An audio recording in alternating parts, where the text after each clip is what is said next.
5. The Last Waltz. Our Doris has taken to listening to rock music. It's an act of rebellion after our grandson Theo said as he won't dance with her at the Christmas party. Every year at the church hall, the WI throw a Christmas party. They round up the families and, like cattle, were ushered away from the final of Strictly Come Dancing to eat uncooked vegetables smothered in lukewarm gravy. I mentioned it to our Doris, I did. I said to her, "Me fixin'ant can't handle these carrots." And she said, "They're al dente, Harold." "I don't care whether they're bleeding Al Capone, they're going to break me dentures," I said. My complaints went unheeded.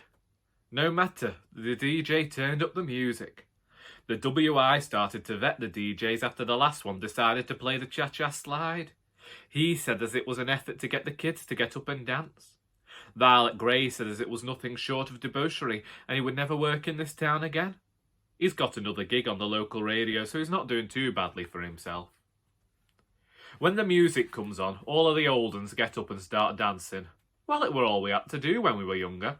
Apart from funny business behind the youth club, and in winter it were better to contend with the twist and chilblains. Only now they're not twisting, but waltzing across the room. I think our Theo were 4 when he first started on about dancing. He'd seen Angela and Neil having a go and must have thought he'd like to have a bash. Well, if our Doris didn't immediately set about our Angela for not having her son signed up for a dance class at such a late stage in his life. She said to our Doris, Angela said, "He's only just out of pull-ups, Mum. He won't be much good at quick-step."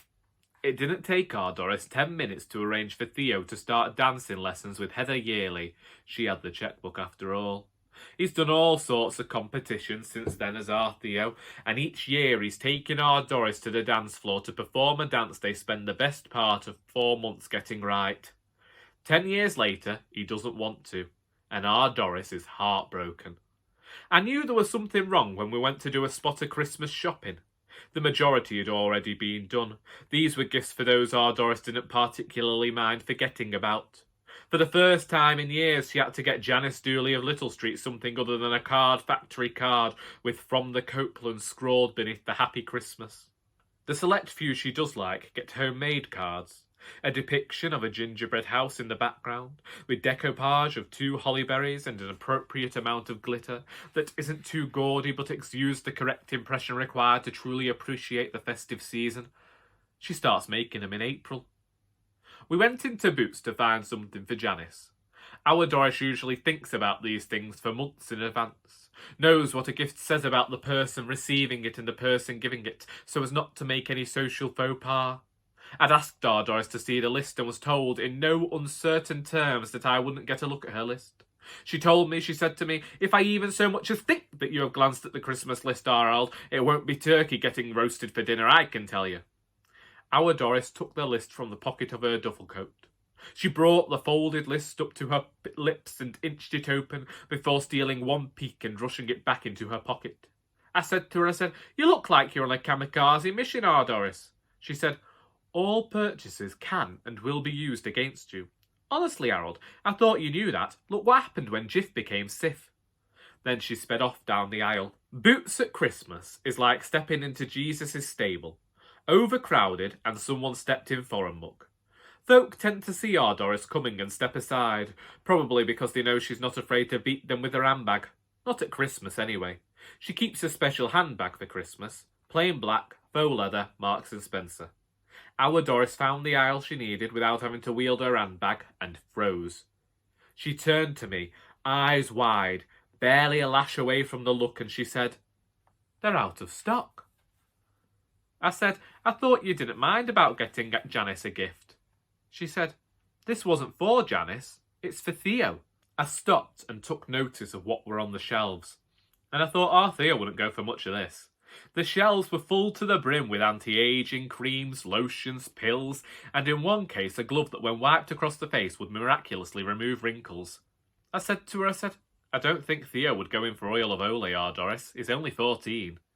The look weren't prominent, but there was a definite sign of lip trembling, and she said to me, all deflated, she said, "He won't dance with me because I'm old, Harold. Look at me. Would any man want to dance with a 72-year-old woman?" I said to her, "I'd love to dance with you, Our Doris." And she said, "You're obligated to, Harold. We're married. I don't want someone to dance with me just because they're obligated. I had to employ some of that quick thinking I got used to using over the last 54 years. I thought back to the time she lost an earring in Edinburgh and said to her, come on, let's go for a coffee. Normally, she'd protest that she doesn't like coffee bars and that we should be supporting local businesses, but she simply nodded her head and dallied back to the front door, shoulders slumped and head downcast. We took window seats at the coffee shop with a view of the town Christmas tree. It's a spectacle that Our Doris has had a thing for since we first started courting. That first December I brought her to town in the middle of the night. We were all bundled up in scarves and gloves and turtleneck jumpers cutting off our circulation. And Our Doris were a different person. Seeing that Christmas tree were an epiphany, as though all that were good in the world could be found in the needles. There's a stable scene with Mary, Joseph and the baby, surrounded by shepherds and the three kings. They were carved and painted by some of the lads from the allotments, and Pete fitted some lights to match the ones they've strung down the main street. Our Doris stared out the window for a few minutes, just looking at the tree, her face set with some sort of determination, and I was sure she were on the edge of tears. I didn't press the issue. I drank my coffee without comments about how the low lighting made it impossible to see anything. She watched the scene around the Christmas tree. Children milled about behind the gate, pointing at the baby Jesus and altogether getting excited about the whole thing. Our Doris used to pass comment on the intermingling of Christ and Santa Claus in popular culture, but she didn't. After a few minutes she turned to me and said, I know that he's 14, and I did expect him to stop dancing with me one day, but I thought I'd have some warning, Harold. I'd have liked to have known that the last dance would have been our grand finale. I said to her, you'd have treated it like a last dance, Our Doris. It wouldn't have had the same splendour. She slurped her coffee as though the barista might have added a measure of poison and said, imagine the fun Violet Grey's going to have with the news. My own grandson won't dance with me. You shouldn't take it to heart, Our Doris, I said. It didn't do much good. When we got home, the rock music started. We have some tapes from when Angela were dating a drummer. She'd be in her room for hours listening to the tapes at full whack. Our Doris thought it were fantastic that she had a wayward daughter she could use to escape social engagements. If Angela wanted to go to a Billy Idol concert, Our Doris got out to go into Mrs. Whitstanley's book club, dull due to Jilly Cooper and second-hand gossip. I hadn't known Our Doris enjoyed the music as well. I'd been down to the allotment. We don't do much in winter, but the boss man can get us some cheap vegetables from the farmer's market, and our wives love nothing more than telling folk that they use only locally sourced produce for their Christmas dinners. Our Doris spent 3 months harping on about Brussels sprouts once. She only stopped because a topless Deborah husband were caught driving recklessly on a one-way system. She claimed underwire, the Gazette called it exhibitionism. I had my hands full with bags of carrots, sprouts and potatoes, and some booze Our Doris had asked me to get in case Alf wanted something more than wine she'd already brought to accompany her veritable feast of festive frivolity. As I walked up the front path, I heard the drums thundering and the guitars screaming and men singing lyrics that full of supposed debauchery I was surprised Our Doris had let them anywhere near her stereo. I went inside and took the bags through to the kitchen. I saw her sat in the lounge as I passed, staring straight ahead as she made paper garlands. I said to her, do you fancy a brew, Our Doris? She said to me, meatloaf. I said, what? Don't say what, it's meatloaf, she said, and went back to her garlands. We don't put our decorations up until the 12th, and even then Our Doris saves decorations for the main event, when she invites a specially selected group of family and friends to partake in a Christmas feast. I'd ordered the turkey from the farm shop in June. I didn't have a weight or measurements. Our Doris went all happy Ebenezer and told me to order the biggest they had. I didn't tell Our Doris what meatloaf meant in his song. I made a brew and brought my David Baldacci to the armchair. I must have been sat there half an hour when she piped up with, I don't think we'll go to the do this year, Harold.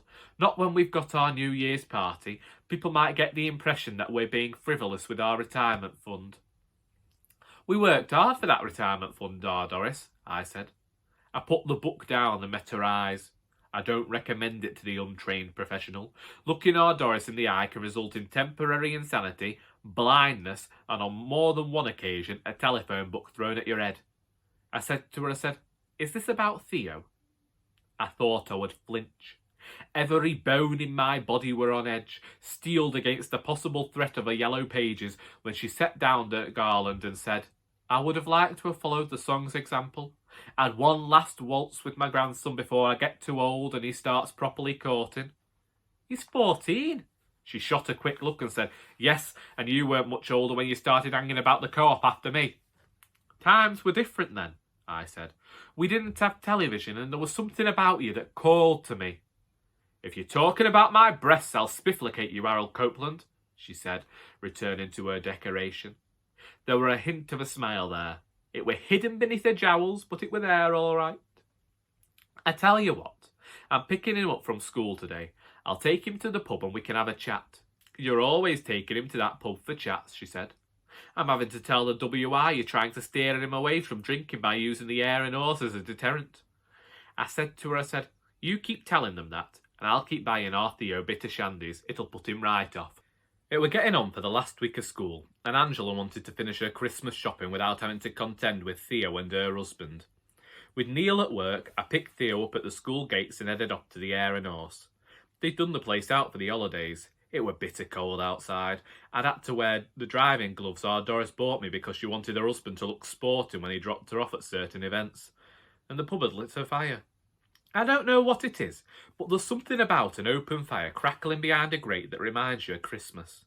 I felt like a schoolboy again, with the hope of St. Nicholas in my chest. I could go to bed and not sleep thinking of what had opened in the morning. Sometimes my mum would wrap books in brown paper and string. I went to the bar to order. They decorated it with tinsel and had a gold banner emblazoned with Merry Christmas in red. Theo took his coat off and I saw he were wearing the green scarf Our Doris had knitted him a few years back. When I sat down, I said to him, You've not cast her off completely then? He looked at me gone out, like he'd been expecting his grandad to get a bit senile, but he hadn't expected it to happen so soon. He said to me, Who are you on about? Your Nan, I said. She wouldn't want you to know, but she's a little bit sneaked since you said you won't dance with her at the church hall. He said to me, It's embarrassing, Grandad. I stopped dancing lesson years ago, and I've got exams. I didn't have time to organise a dance with her. Which bit do you want me to tell her? I were being harsh now, I could tell, but grandsons are a lot easier to blackmail than wives. That she embarrasses you, or that she's not worth your time. I had him there. He didn't say anything. Sat there watching the bubbles rise in his shandy, and I were reminded of the time I caught him reading the Beano in the back bedroom after Our Doris told him the Beano perpetuated the idea that all young men had to behave as brutes to make friends. He said to me, I don't want to dance with her. Do you want to know what your grandmother is doing right now, Theo? What my wife of 54 years has decided to spend the day listening to, with no thought as to what her at number 42 might say, never mind Mrs. Whitstanley. He shrugged at me, gone out, and said to me, What's she doing? Listening to Meatloaf. He looked at me as though I had definitely gone insane. I could see it there in his eyes. It were almost like he were a toddler again and wary of eating anything green. He picked up his drink and scrutinised it, one eye half shut. You haven't had any yet, I said. It could have been fumes, he said. You might have had a few too many sherries at lunch and now you're trying to get me to dance with Nan. Is this all because you want me to dance with Nan? If I come back to yours, will I find her writing a letter to the Gazette about the utter lack of unadulterated hummus at the last ladies' luncheon? I shook my head and said to him, She went to Boots and got upset over wrinkle cream. And he said, It's not wrinkle cream she needs, it's replastering. I struggled to hide the smile behind a stern expression as I said to him, That's your grandmother you're talking about, and she deserves her last waltz with her grandson. Why? He said. She only does it to show off in front of her friends. I said, That's the way. Well, it's a stupid way, he said. She should stop worrying about impressing people and worry about her family. Would you say that to her face? I said. He shook his head. No. I said to him, Then best not saying anything at all, don't you think? We're not having an argument. You've told me why you don't want to dance with her and that's fine. But you need to go to her and explain why. He didn't look up from the table as he said, Let me finish me shandy first. Our Doris had switched the tape to Bon Jovi by the time we returned. She'd moved to a desk in the cubbyhole and sat scrawling a letter. Theo walked straight up to her and said, No thought about it, he said. Nan, we need to talk. She capped her pen and sat erect in her seat, her lips pursed and a glint in her eye I know only too well. I should have gone in and stopped Theo from talking, led him from the house and told him to run because he had raised the ire of Our Doris. It were like the devil uncoiling in her stomach. She had more humbug in her face than Scrooge, more anger than the Grinch, and she were about to bear it all to Theo. She spoke in clipped tones as though she were the judge and he were about to be executed. As she said to him, she said, "I don't fear there's much to discuss, Theodore. You do not wish to dance with me, and even if your grandfather has managed to convince you otherwise, there is simply not enough time in which to organise a dance that will be a visual splendour." But Theo didn't rise to the bait. I couldn't believe it. He knew what to say to shut her up. He pecked her cheek and with a quick "Thanks, Nan," beggared off upstairs to the spare bedroom to get changed. Our Doris looked deflated again, as though someone had managed to fill her with air but hadn't realised she had a puncture. I said to her, "Should I turn the music off?" She said, "Touch that dial and I will not be responsible for my actions." She looked down at the notepaper in her hand and in a few rips tore it to shreds, letting it spill through the air like confetti. On the 12th, she sent me off to the Hare and Horse while she got the vicar in to help with the decorating. She says as using the vicar gives the place an air of prestige and his help means as the house is truly blessed for the festive period. I think it's because if I go too high up a ladder I get vertigo, and I once ruined one of her mother's ornamental shepherds when I fell on him in 1973. Alf had a pint on the table when I got there. I sat down and he said to me, "Merry Christmas from me to thee." I knocked back a third of the pint and said to him, "I think that's the best present you've ever given me, Alfred. Must have been a beggar to rap." He smiled at that and said, "What's this I've been hearing about your Theo not wanting to dance with Doris?" "How did you hear about that?" "Haven't you read the Gazette?" he said, his eyes all sneaky, as though he'd managed to successfully pull off his biggest heist of pork pies and liquor. I said, "What's she been up to this time?" Funnily enough, Alf had a copy handy, had kept it hidden in the inside pocket of his long jacket. I think his Edith must be happy when winter comes round. It's the only time he leaves the house without the worry of him flashing his bits. He opened the newspaper like an orator preparing to give his speech, as though he'd just been named town crier and wanted to make a huge job of it. He found a page and folded it over. I knew which page it was immediately. Our Doris has been featured there that many times I'd be a fool not to recognise the letterhead. Alf planted his finger over the title, some pun or other that I didn't understand nor care to read. I was more struck by Our Doris's letter. It listed the failings of modern public schools in instilling the fear of the elderly and how perhaps children should be taught to respect their elders. And she mentioned Theo. Not by name, but any description of a tall, blonde, teenage boy of whom Our Doris has shared a mutual interest would be enough for the gossip-mongering folk of Partridge Mews. I thought she'd torn up the letter. My heart were in my ears. I were clenching the edge of the table. Theo wouldn't stand for this. He'd be right round at his grandmother's. My hands shook as I picked up my pint. I almost spilt perfectly good ale on the mahogany. I said to Alf, "She's done this on purpose. Thinks it'll force Theo's hand and he'll have to dance with her." Alf said, "Will it work?" "You've met my family, Alf. There's no bleeding telling what they'll do." When I got home, Our Doris weren't at the door. On the 12th, she's usually waiting for me with a mince pie, expecting a comment on her decorations. She did a good job this year and all. The paper garlands weren't just hung from the ceiling, they were festooned, hundreds of little interlocking chains in primary colours, and it looked fantastic. An angel sat on top of the mantelpiece, surrounded by photographs of various family members, transferred into festive frames for the season. Our Doris's parents took pride of place beside the angel, her mother resplendent in her wedding dress. In the left-hand corner, behind Our Doris's Origi Bianchi sofa, stood the tree. The vicar would have collected it that morning from the farm just outside town. Fairy lights were strung around the needles but weren't yet twinkling. They'd come at night when we sat with Coco. Our Doris chose the settings months ago, depending on the sort of mood she wished to convey. Our Doris doesn't go in for tinsel. Ever since Janice Dooley of Little Street was Miss December in the Gaston and Taylor calendar, she used it to cover up her extremities, and Our Doris says that it was more to do with the fact that she's a face like she doesn't put enough sugar in her lemon curd. There were no rock music playing, but there were a commotion in the kitchen. Theo glared at Our Doris with a look that weren't far from the one I'm used to seeing on his grandmother's face. "There's a bloody reason I didn't want to dance with you, you old bat. It's because you do things like this." Our Doris looked ready to spout forth, but caught one look at me and she was a simpering woman, all drooping eyes, as though she were close to a stroke but not sure about it yet. She said to me, "You heard him, Arold. Tell him to leave." "I'm telling him nothing, Our Doris. You've done wrong." "I'd pay for it later." Trying to make Our Doris see your way of thinking is reminiscent of throwing yourself against a wall and expecting to pass through. I said to her, "Theo came here the other day to say he'd dance with you, and you told him you didn't want to. You can't blame the lad for doing as you saw fit." For a moment, something like shock passed across Our Doris's face before she said, "You did not intimate as to your plans. I cannot be held responsible for your lack of information." She wandered towards the cubbyhole. Theo followed her and he said to her, "You still sent the letter, Nan. Even though you told me you didn't want to dance, you still sent the letter. You can't go around throwing your toys out the pram when you don't get your own way." And she said, "You can't possibly understand. You are too young to understand the politics of polite society." He looked at me and I didn't know what to say. I didn't know what passed through Theo's mind as he said to her, "Bye," and walked out, and it was as though he was never here, as though I hadn't just walked into heat of battle between Our Doris and grandson. I've never known two people more alike. He wouldn't invite a lad to his 5th birthday party because he was from Cheadle, and now they'd sworn war against one another.